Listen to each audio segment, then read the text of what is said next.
Hello my dear students. इस video में light के चैप्टर को मैं रिवाइज करवा रहा हूं एंड आई विल ट्राई कि अगर आपने चैप्टर पहले नहीं पढ़ा या ऐसा पढ़ा है कि आपको कॉन्सेप्ट्स वगैरह कुछ क्लियर नहीं है, थॉरोली पक्का नहीं हुआ है चैप्टर, तो आप इस वीडियो को, छोटी वीडियो, बहुत लेंथी वीडियो नहीं बनाऊंगा, इस वीडियो को एंड तक देख लो और आप इसको सारे क्वेश्चन जो इसमें पूछे जा सकते हैं मैं इसमें एक्सप्लेन करता जाऊंगा और सारे आपको इंपॉर्टेंट डायग्राम्स ही, जो रे डायग्राम्स भी बना के दे दूंगा और आप वेरी लाइकली इन्हीं में से क्वेश्चन पूछे जाएंगे और आपको this video will help you a lot in your board exams. Correct. तो स्टार्ट करते हैं। पहला क्वेश्चन जो पूछा जा सकता है वो है व्हाट इज लाइट। सिंपल है, light is a form of energy which causes in us the sensation of site. याद रखना, causes in us the sensation of vision और सेंसेशन ऑफ साइट। एक और बात इंपॉर्टेंट है कि लाइट हमें विजिबल नहीं है, हम लाइट की वजह से ऑब्जेक्ट्स देख सकते हैं और इसका रीजन क्या है? उसका रीजन ये है कि light is a kind of electromagnetic waves. हमारी आईज इलेक्ट्रोमैग्नेटिक वेव्स को नहीं देख सकती, तो वी कैन से कि light is a form of energy which causes in us the sensation of sight or vision, and light is not visible to us. We are able to see objects due to light. Number one. Then है reflection। क्या है? तो आप reflection को समझ लें। If a ray of light traveling from one medium strikes on another medium and returns back, part of it or fully returns back in the same medium, it is called reflection of light. कैसे? अगर suppose आप ये लें, plane mirror का case लें। Plane mirror, a ray of light which is travelling from air, ये air है, strikes on another medium, it is called point of incidence, जहां स्ट्राइक करेगी और इसी मीडियम में वापस आ जाए, दैट इज ये आएगी इंसिडेंट रे। एयर में थी, एयर में ही वापस आ गई, it is called incident ray and it is called reflected ray. Reflected रे। तो मैंने आपको बताया कि अगर रे ऑफ लाइट एक मीडियम में ट्रेवल करे, दूसरे मीडियम के सरफेस पे स्ट्राइक करे और उसी मीडियम में वापस आ जाए, तो then it is called reflection. और यहां पर अगर मान लो ड्रॉ कर दें तो इट इज कॉल्ड नॉर्मल। तो ये भी पूछ सकते हैं what is normal at the point of incidence. तो perpendicular drawn at the point of incidence is called normal. जैसे ये प्लेन मिरर का सरफेस है और आपने यहां पर परपेंडिकुलर ड्रॉ कर दिया, तो इट इज कॉल्ड नॉर्मल। अच्छा, इसमें डेफिनेशन बड़ी सिंपल है वैसे, बट अगर पूछ लें कि what is angle of incidence, तो आपको 1 मार्क में इसकी भी डेफिनेशन लिखनी आनी चाहिए। एंगल विच द इंसिडेंट रे this makes with the normal is called angle of incidence. ऐसा लिखना पड़ेगा आपको। फिर ये पूछा जा सकता है what is angle of reflection. Angle which the reflected ray makes with the normal, reflected ray makes with the normal is called angle of reflection.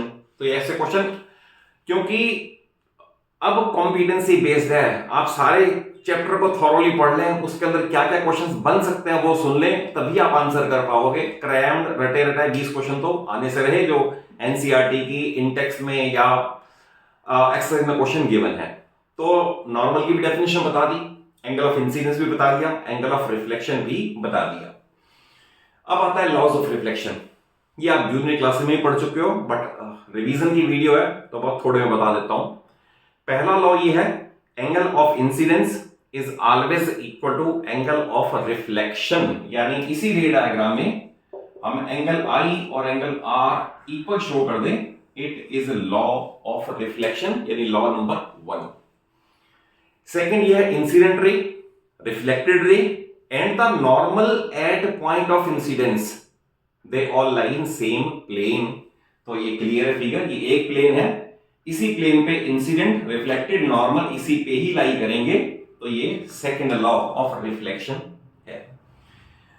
अब इसमें एक इंपॉर्टेंट टॉपिक ये आता है कि what are characteristics of image form by plane mirror. इसके ऊपर question बहुत बार पूछते हैं तो इसके लिए आपको मैं कुछ पॉइंट्स बता देता हूं, आप उन्हें लर्न कर लेना, उनका नोट्स प्रिपेयर कर लो या वीडियो पॉज करके लिख लो क्या क्या है, क्योंकि इस पे वेरी लाइकली क्वेश्चन आ जाता है।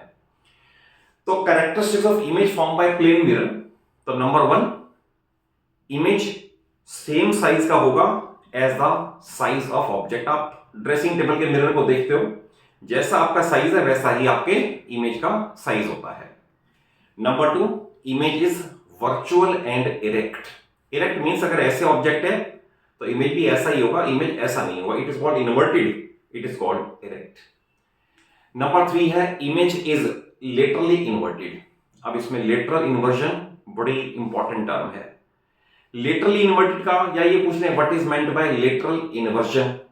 तो lateral inversion is the property due to which left and right interchange, या हम कह सकते हैं due to which left appears right and right appears left. जैसे सपोज ये प्लेन मिरर है, आप प्लेन मिरर के सामने एक अल्फाबेट आर प्लास्टिक का बना हुआ रख दें तो मिरर में हमें वो ऐसा नजर आएगा, ऐसा।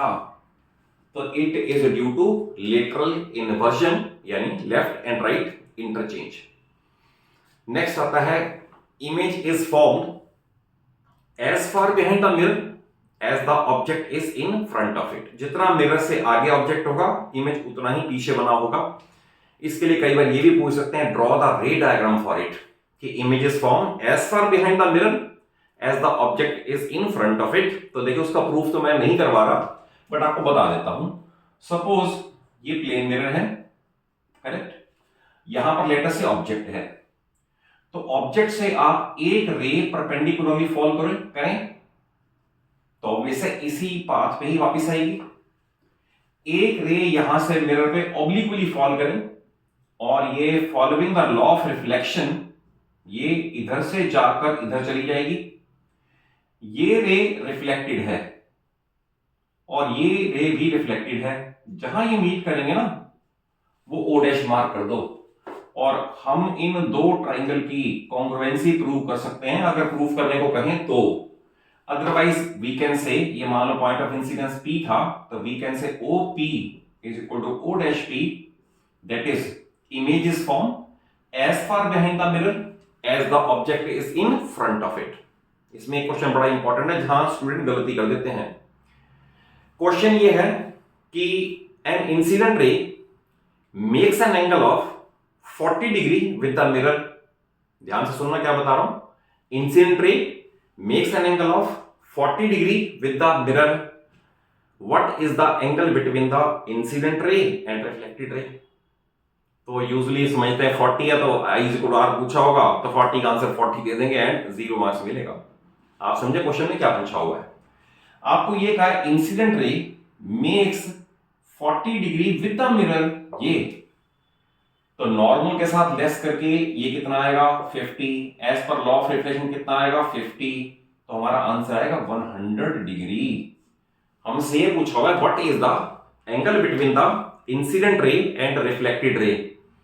तो 90 में से 40 को लेस करो, you get 50, angle of incident 50, angle of reflection 50, दोनों में बना हुआ एंगल 100 डिग्री। एक क्वेश्चन ये पूछ सकते हैं कि a person is moving towards a plane mirror at the speed of 2 meter per second. Correct? At what speed image appears to move towards the person? तो आप ये समझते हो अगर suppose person is moving at the 2 metre per second तो image भी अब आपको ये लगेगा कि उतना ही पीछे होता तो 2 मीटर पर सेकेंड आप आंसर दे दोगे, which is absolutely wrong. If I move towards the mirror at 2 metre per second then image also moves towards me at the rate of 2 meter per second, तो इसका answer होगा 4 metre per second. क्योंकि question ये पूछा हुआ है at what speed image appears to move towards, तो दो स्पीड मेरी और दो उसकी, आंसर आएगा 4। तो image appears to move at the speed of 4 metre per second, correct. इसके बाद आता है प्लेन मिरर, की आपको मैंने बता दिया, ये बड़ा इंपॉर्टेंट टॉपिक है, characteristics of image form by plane mirror. अब ये आता है रियल इमेज क्या है और वर्चुअल इमेज क्या है। रियल मीन्स सच्चा, वर्चुअल मीन्स झूठा। तो आप इसे लिखोगे कैसे, क्या वो है। देखिए जितने भी आप लेंस और मिरर में रे डायग्राम बनाते हो तो इमेज कहां बनता है? पहली बात तो ये पूछे where the image is form. मान लो सपोज 1 मार्क में यही पूछ लिया कि where the image is form, तो इसका आंसर ये आएगा image is form at that point where at least 2 reflected और रिफ्रैक्टेड रेज एक्चुअली मीट और अपीयर टू मीट। आप नोट कर लें इस बात को। अगर सेंटेंस ऐसे ही लिखोगे, मैं अपने रिच एक्सपीरियंस से बता रहा हूं कि each and every word is perfection in my video, तो आप उसे ऐसा ही लिख देना तो ही पूरे मार्क्स मिलेंगे। तो मैं आपको ये बता रहा था कि रियल और वर्चुअल में क्या है, ये क्वेश्चन पूछा भी जा सकता है। तो पहला तो ये है कि real image is formed by actual intersection of reflected और रिफ्रैक्टेड रेज। एक्चुअल को अंडरलाइन कर देना, ये इंपॉर्टेंट है।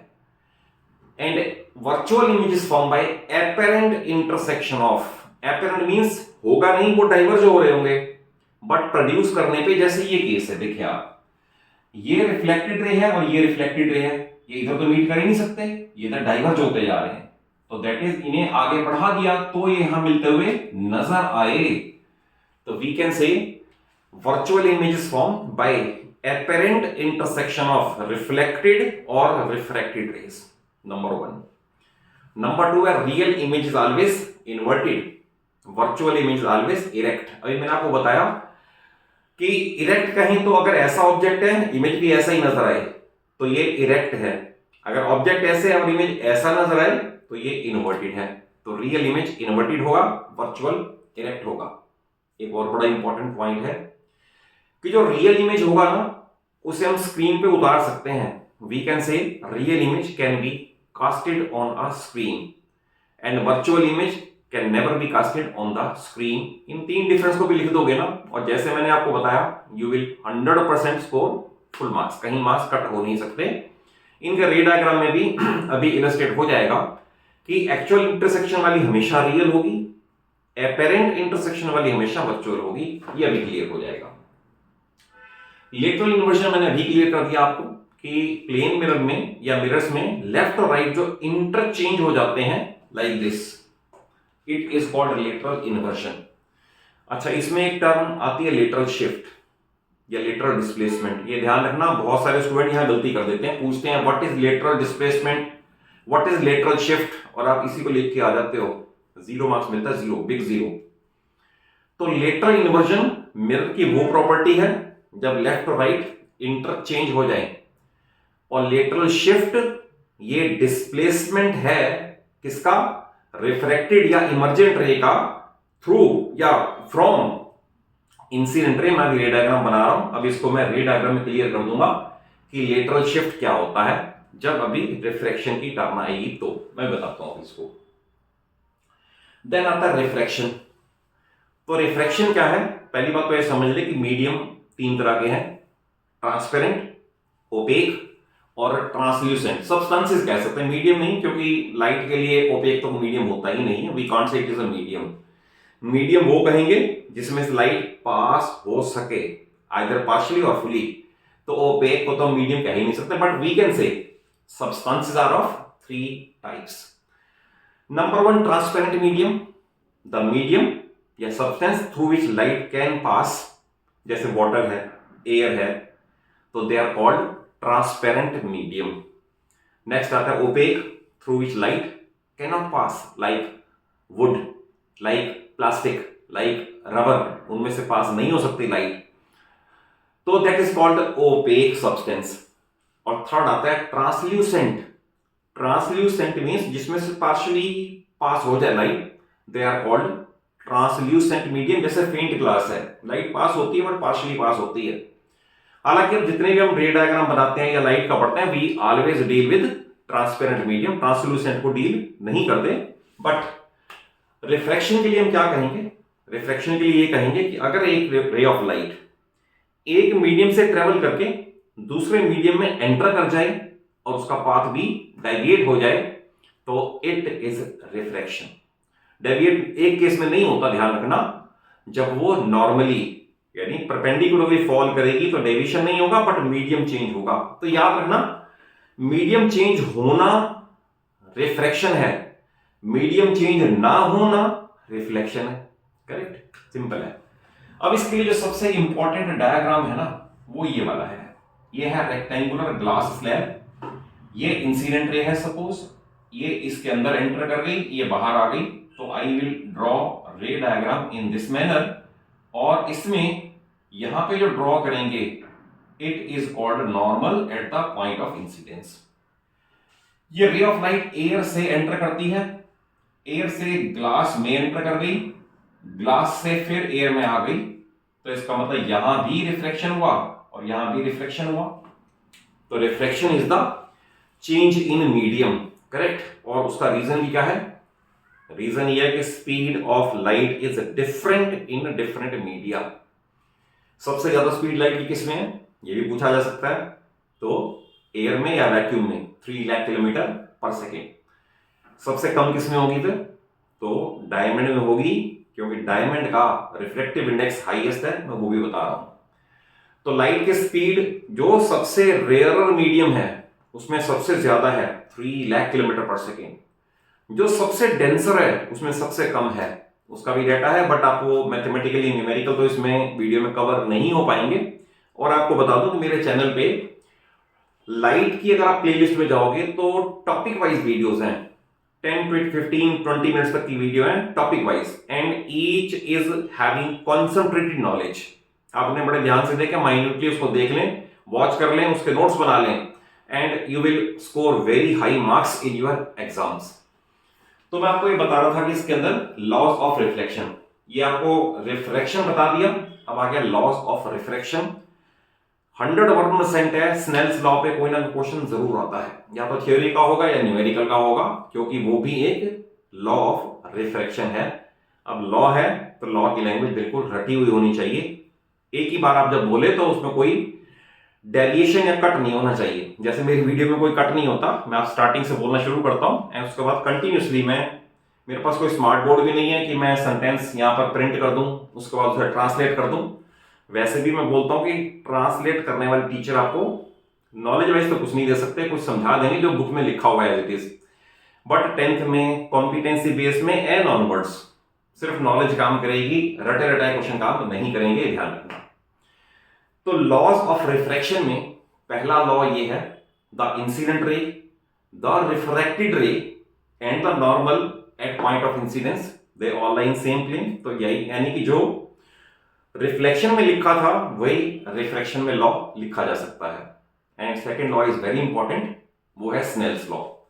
इंडिविजुअली पूछें स्नेल्स लॉ क्या है तो वो भी पता होना चाहिए स्नेल्स लॉ, या एक लॉ ऑफ रिफ्रैक्शन में भी पूछा जा सकता है। यह है ratio of sine of angle of incidence to the sine of angle of refraction for a given pair of medium is constant and is called refractive index of second medium with respect to first medium। तो मैं क्योंकि इतने साल हो गए जब मैं कई बार बच्चों को स्पीड में बोल देता हूं तो they can not capture the words, तो आप ऐसा भी इसको याद कर सकते हो जैसे मैं बताऊं, the ratio of sine of angle of incidence to the sine of angle of refraction for a given pair of medium is constant and is called refractive index of second medium with respect to first medium.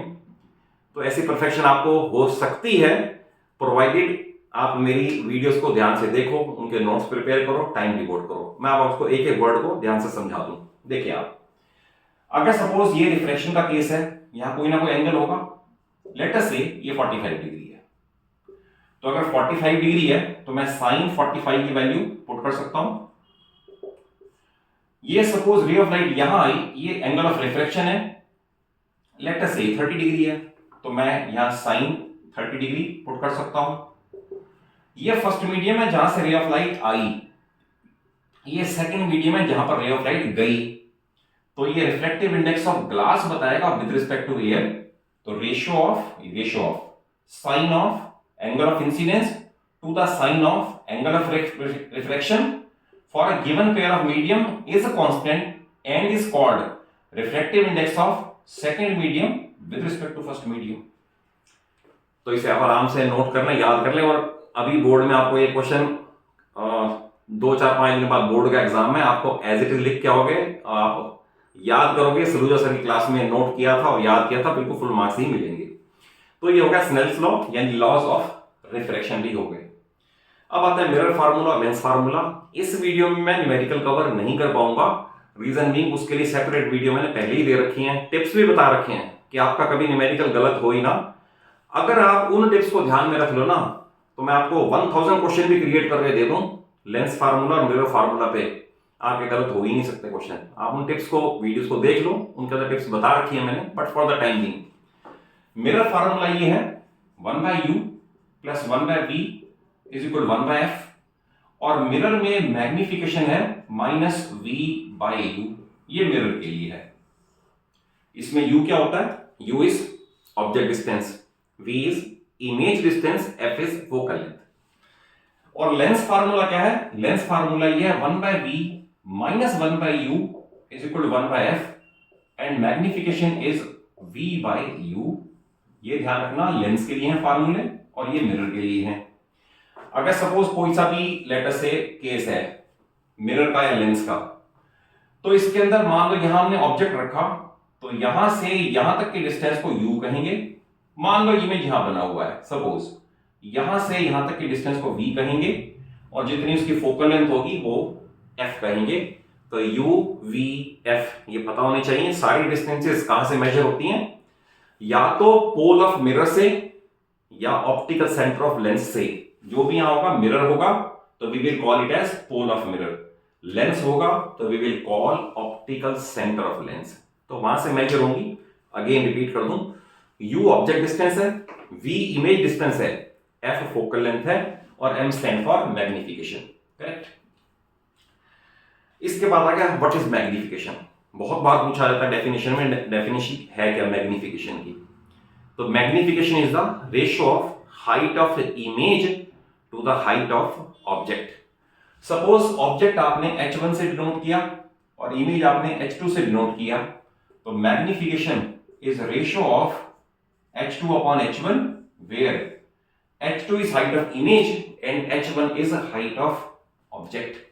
तो जरूर याद कर लें, magnification is equal h2 upon h1 या ratio of height of image to the height of object. तो magnification का unit क्या होगा? तो कोई यूनिट नहीं होता, ध्यान रखना। रिफ्रैक्टिव इंडेक्स का यूनिट क्या होगा? कुछ भी नहीं होगा।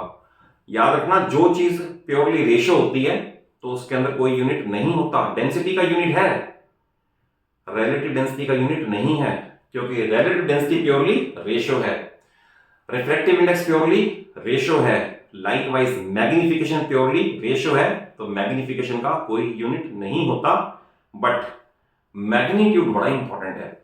अगर सपोज ये आ जाए कि किसी केस में मैग्निफिकेशन की वैल्यू +3 है, आप इसका मीनिंग समझाओ। मैग्निफिकेशन की वैल्यू -3 है, इसका मीनिंग समझाओ। मैग्निफिकेशन की वैल्यू +1/3 है एंड -1/3 है, तो क्वेश्चन ये आ सकते हैं कि इनको इंटरप्रेट करो, क्या मीनिंग है। तो बड़ा इंपॉर्टेंट है, ध्यान रखना कि मैग्निफिकेशन के साथ प्लस साइन ये शो करता है कि image is erect. Plus sign with magnification shows that image is erect, सीधा। माइनस साइन, हम अभी मैग्नीट्यूड की बात नहीं कर रहे कि मोर देन 1 या लेस देन 1, ध्यान रखना। मैं ये बता रहा हूं कि plus sign shows that image is virtual and erect. छोटे बड़े की बात तो हो ही नहीं रही। Minus sign shows that image is inverted. पहली बात ये जरूर याद रखना, कई न्यूमेरिकल में काम आएगी। फिर मैग्निफिकेशन की वैल्यू मोर देन 1 ये शो करता है कि इमेज बड़ा है, ऑब्जेक्ट छोटा है, मोर देन 1। और लेस देन 1, ये लेस देन 1 का केस है। अब मैं प्लस माइनस की बात नहीं कर रहा। लेस देन 1 का मतलब है कि इमेज छोटा है, ऑब्जेक्ट बड़ा है, ऑब्जेक्ट इतना बड़ा है, इमेज छोटा आगे बना, तो इसका मतलब m की वैल्यू लेस देन 1 आएगी। ऑब्जेक्ट छोटा है, इमेज बड़ा बन गया, तो इसका मतलब m की वैल्यू मोर देन 1 आएगी। तो फिर अगर मैं मान लो मैं आपसे ये पूछूं कि प्लेन मिरर में m के बारे में क्या कहोगे, तो प्लेन मिरर में m इज +1। प्लस का मतलब सीधा, 1 का मतलब सेम साइज। करेक्ट। अच्छा, फिर मैं आपसे ये पूछता हूं कि मिरर के केस में कौन सा रे डायग्राम है जब m-1 होता है? तो ये कितना इंपॉर्टेंट क्वेश्चन है। तो रे डायग्राम आपके मेरी वीडियो में सेपरेटली कवर्ड है।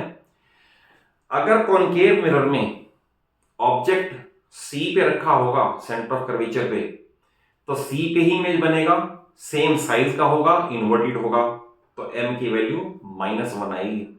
करेक्ट। तो ये भी पता होना चाहिए, रे डायग्राम माइंड में सेट होने चाहिए, क्योंकि अगर रे डायग्राम गलत होंगे ना तो न्यूमेरिकल भी गलत हो जाएंगे। और रे डायग्राम याद है तो आप हर न्यूमेरिकल को रे डायग्राम से मैच करके देख लो, उससे 100% कंफर्मेशन हो जाएगी कि जो आपने किया वो ठीक है, उसमें गलती है ही नहीं, तो ये आपको कंफर्मेशन भी दिलवाएगा। तो ये था अबाउट मैग्निफिकेशन। मैंने बता दिया इसका कोई यूनिट नहीं होता, और किसका ये रेशियो है, इसका कोई यूनिट नहीं काउंट होगा। देन आता है रिफ्रैक्टिव इंडेक्स। बहुत इंपॉर्टेंट डेफिनेशन है, हर साल इस पे क्वेश्चन आता है कि रिफ्रैक्टिव इंडेक्स है क्या। तो refractive index is the ratio of speed of light in air और vacuum to the speed of light in medium. जैसे सपोज आपने रिफ्रैक्टिव इंडेक्स ऑफ ग्लास निकालना है, तो इसका मतलब velocity of light in air to the velocity of light in glass निकाल दो, तो we get refractive index of glass with respect to air. तो डेफिनेशन आ गई, refractive index is the ratio of speed of light in air और vacuum to the speed of light in that medium. इसका भी कोई unit नहीं होता। कोई चाहिए पूछ ले कि रिफ्रैक्टिव इंडेक्स की हाईएस्ट और लोवेस्ट वैल्यू क्या है, इंपॉर्टेंट क्वेश्चन है। तो हाईएस्ट वैल्यू डायमंड के लिए है 2.42 और एयर के लिए है 1। तो रिफ्रैक्टिव इंडेक्स की लीस्ट वैल्यू और हाईएस्ट वैल्यू ये हो सकती है। अच्छा, एक और टर्म है, अगर ये पूछे रिलेटिव रिफ्रैक्टिव इंडेक्स और एब्सोल्यूट रिफ्रैक्टिव इंडेक्स, तो जब भी रे ऑफ लाइट एयर से मीडियम में आती है तो हमें उस मीडियम का एब्सोल्यूट रिफ्रैक्टिव इंडेक्स पता चलता है। बट अगर मीडियम अदर देन एयर है तो we get relative refractive index. समझ ले कैसे। मान लो एक रे ऑफ लाइट, मैं यहां बना देता हूं, एक रे ऑफ लाइट इधर मान लो वाटर है सपोज, और ये सपोज ऑयल है। तो ray of light suppose water से ऑयल में गई, तो we get relative refractive index of oil, यानी refractive index of oil with respect to water, refractive index of oil with respect to water. तो ऐसे वाले को हम एब्सोल्यूट रिफ्रैक्टिव इंडेक्स नहीं कह सकते, it is relative. Relative means as compare to. Remember, if ray of light enters from any medium other than air, then we get refractive index with respect to that medium. It is called a relative refractive index. ये पता होना चाहिए। Then rarer और denser medium, तो देखें rare और denser ऐसे है जैसे छोटे और बड़े की कोई डेफिनेशन नहीं होती। ये फिंगर इससे बड़ी है बट यही फिंगर इससे छोटी भी है। तो आप इस बात को अगर समझ गए कि ये फिंगर इससे बड़ी है बट यही फिंगर इससे छोटी भी है, तो इसका मतलब रेयर और डेंसर मीडियम की डेफिनेशन भी यहीं से बनानी है कि out of the two media, one which is having high refractive index is a denser medium and the other one is rarer, that is come वाला। कैसे? अगर मान लो एक का रिफ्रैक्टिव इंडेक्स है 1.4, एक का है 1.65 और एक का 1.6, अगर इन दोनों को कंपैरिजन करोगे, मैं कहूंगा ये डेंसर है ये रेयरर है। आप इन दोनों को कंपेयर करोगे, मैं कहूंगा ये डेंसर है ये रेयर है। याद रखना, दो का कंपैरिजन में जिसका ज्यादा है दैट इज डेंसर मीडियम। तो मैं इसको इस तरह से लिखूंगा, out of the two media, one which is having higher refractive index is a denser medium and the other is rare medium. Denser ज्यादा वाला, रेयर कम वाला कंपैरिजन में।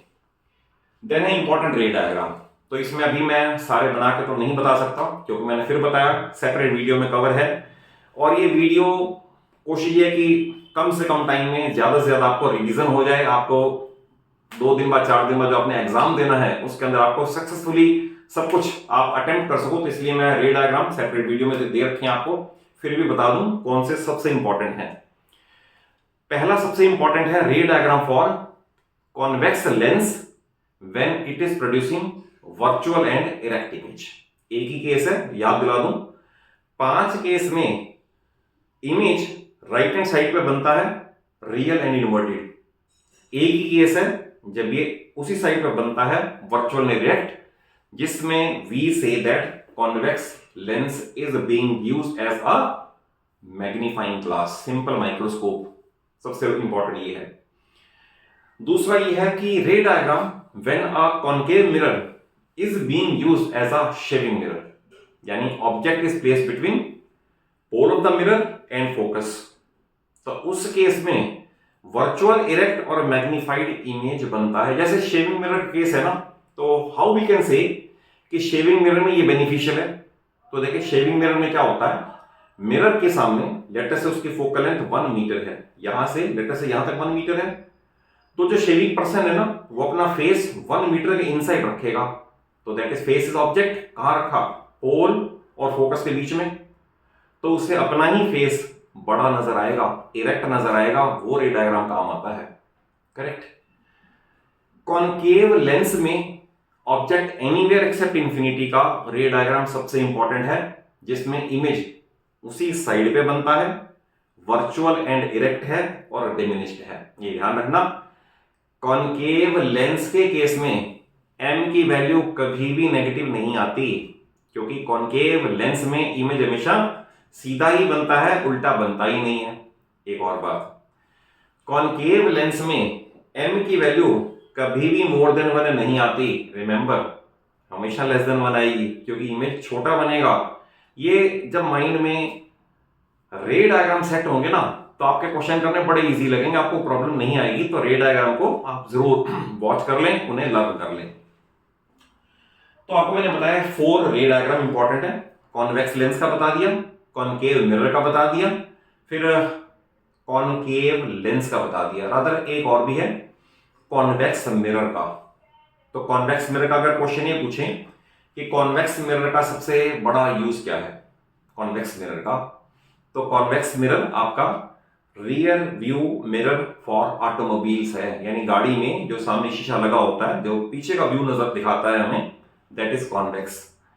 और हिल्स में ब्लाइंड टर्न्स पे या बड़े बड़े शोरूम्स में जॉइंट पे भी कॉन्वेक्स मिरर लगा होता है, सो दैट हमें दूर के ऑब्जेक्ट का डिमिनिश्ड इमेज और सीधा इमेज नजर आ जाए। तो इसका रे डायग्राम भी जरूर कर लेना, convex mirror object anywhere except infinity का।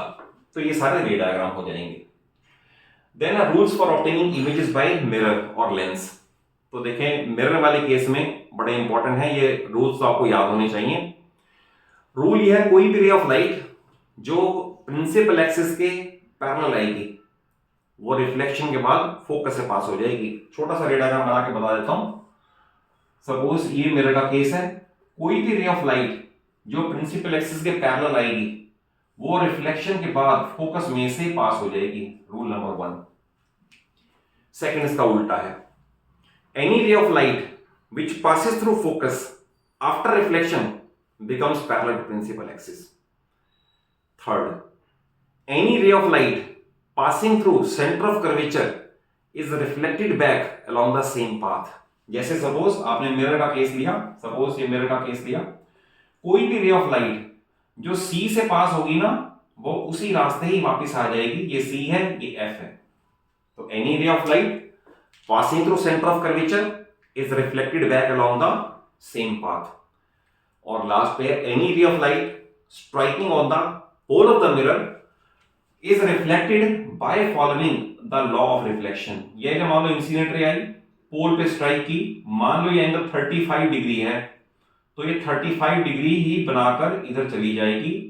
तो ये हो गया rules for obtaining images by mirror. Lens वाले में पहला सेम है, पैरेलल फोकस से पास हो जाएगी, फोकस पैरेलल हो जाएगी। थर्ड है any ray of light passing through optical centre goes undeviated. जो ऑप्टिकल सेंटर से पास होगी, मैं छोटा सा डायग्राम उसका भी बना दूं, हालांकि स्पेस नहीं बचा बट कोई बात नहीं। कोई भी रे ऑफ लाइट जो यहां से जाएगी दैट ऑलवेज गोज अनडेविएटेड, उसमें डेविएशन नहीं होगी। और फिर आपको मैंने बता दिया कि जहां भी दो या दो से ज्यादा रिफ्लेक्टेड या रिफ्रैक्टेड रेज मीट करें या मीट करते हुए नजर आए तो वहां पर इमेज का फॉर्मेशन हो जाएगा। कोई सा भी केस हो, सब में ये यूनिवर्सली ट्रू है। अब इसके बाद है कार्टेशियन साइन कन्वेंशंस। तो ये तो थ्योरी में पूछा जा सकता है और न्यूमेरिकल में तो इतना काम आता है कि इसके बिना आपके न्यूमेरिकल ठीक हो ही नहीं सकते। कार्टेशियन साइन कन्वेंशन जरूर याद कर लें। Number 1, object is kept to the left of mirror और लेंस।